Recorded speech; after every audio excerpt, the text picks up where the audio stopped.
जिम्मी जिम्मी जिम्मी आजा आजा आजा। और उसके अगले ने क्या गाया? I am a disco dancer. India being a country of story tellers, we have all the ingredients, I'll say, to become the content hub of the world. ये जो सिनेमाटोग्राफ अमेंडमेंट बिल 2023 है,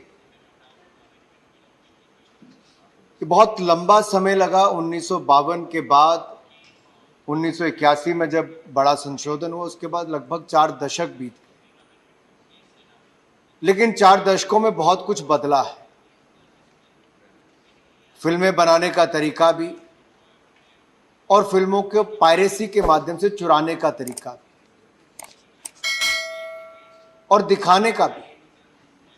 जहां एक और बात चल रही है कि बड़े पर्दे पर, बड़ी स्क्रीन पर, नंबर ऑफ स्क्रीन्स बढ़े, वहीं इंटरनेट के माध्यम से आज विद इन फ्यू सेकेंड्स जो पायरेटेड आपका कंटेंट है उसको दुनिया के किसी भी हिस्से में पहुंचाया जा सकता है, कुछ सेकंड में भेजा जा सकता है। लेकिन किसी के सालों की मेहनत पर पानी फिर जाता है। किसी के धूप में अपना पसीना बहाने पर, किसी ने अपना खून पसीना बहाया है, उसकी सारी मेहनत पर पानी फेर जाता है। इसलिए सिनेमाटोग्राफ अमेंडमेंट बिल 2023 बहुत महत्वपूर्ण है। ये एक तरह से फिल्म जगत से जुड़े हुए एक छोटे से छोटा किरदार निभाने वाला, स्क्रीन पर या स्क्रीन से पीछे, उसके अधिकारों को आप आज संरक्षण देने वाले हैं। आप उनके हितों के लिए बहुत बड़ा कदम उठाने वाले हैं, और उसके लिए पूरा सदन एकजुट होकर साथ आया है। इसके लिए मैं आपका बहुत प्रशंसा भी करता हूं, आपका धन्यवाद भी करता हूं। माननीय उपसभापति जी,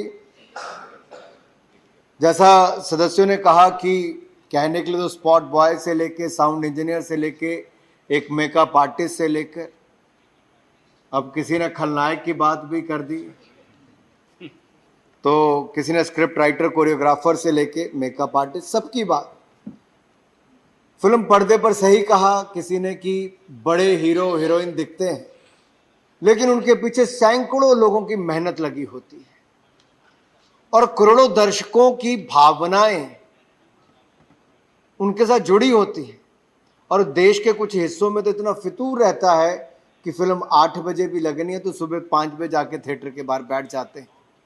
ये तब होता है कि वर्षों वर्षों तक, 1913 से लेकर आज 2023 तक, भारतीय फिल्म जगत ने राजा हरिश्चंद्र से लेकर 2023 तक की यात्रा में बहुत सारी उपलब्धियां हमारी हैं। और एक बात मैं आप सबसे साझी जरूर करना चाहता हूं। आप सबसे मैं साझी इसलिए कर रहा हूं क्योंकि पिछले वर्ष जब मैंने सेंट्रल एशिया के कुछ यूथ लीडर्स का एक डेलीगेशन होस्ट किया, तो दिल्ली में हमने अपनी कल्चरल आइटम्स उनको दिखाने का प्रयास किया। और जब भारत की कल्चरल आइटम्स हुई, जिसमें बहुत हमारे ट्रेडिशनल डांसेस से लेकर कल्चर सबको दिखाया गया, तो उन 5 देशों ने, तुर्कमेनिस्तान, कजाकिस्तान, उज्बेकिस्तान, इन सब ने कहा कि हम भी अपना कुछ करके दिखाना चाहते हैं। हमने कहा अतिथि है, इनको अवसर देना चाहिए। और जब मंच पर वो लोग आए तो उन्होंने आकर कोई अपने देश का गाना नहीं बजाया, उन्हें भारतीय फिल्मों के गानों को अपनी आवाज में गाया भी और संगीत भी दिया। और मुझे खुशी इस बात की है कि गाने भी कोई आजकल के नहीं गाए। मिथुन चक्रवर्ती जी के जमाने में उन्होंने गाना क्या गाया? जिम्मी जिम्मी जिम्मी आजा आजा आजा। आप कल्पना कीजिए, आज की पीढ़ी जिनका जन्म उस समय नहीं हुआ होगा, आज भी जिम्मी जिम्मी जिम्मी आजा आजा आजा।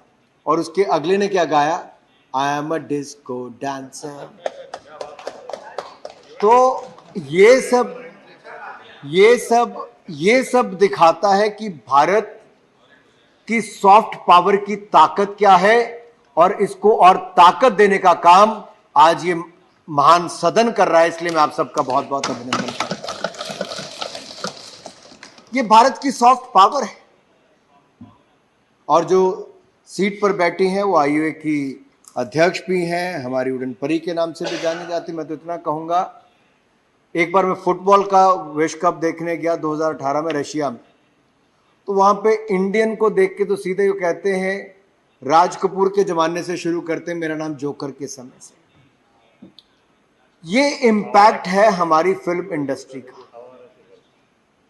ये हमारे देश की कला, संस्कृति, साहित्य को, यहाँ के समाज का चित्रण दुनिया भर में करती है और हमें अपनी इस ताकत को समझना होगा।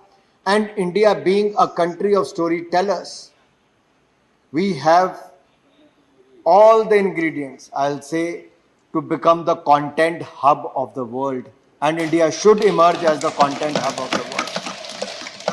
मिस्टर रेड्डी ने अभी कहा, मिस्टर नंदा ने कहा, बहुत सारे जीवीएल नरसिम्हा राव जी ने कहा कि हमारे कुछ क्षेत्र में, विशेष तौर पर साउथ इंडिया में, टेक्नोलॉजी का उपयोग करके अब फिल्मों का एक बहुत विशाल स्तर किया गया है।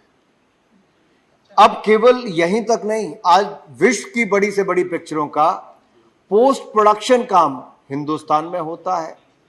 एवीजीसी सेक्टर, जो एनिमेशन, विजुअल इफेक्ट्स, ग्राफिक्स और कॉमिक्स, ये सेक्टर बहुत बड़ा ग्रो कर रहा है। तो हमें कुल मिलाकर फिल्म जगत को एक बहुत बड़े अवसर के रूप में देखना चाहिए और एक बहुत बड़ी ताकत के रूप में देखना चाहिए।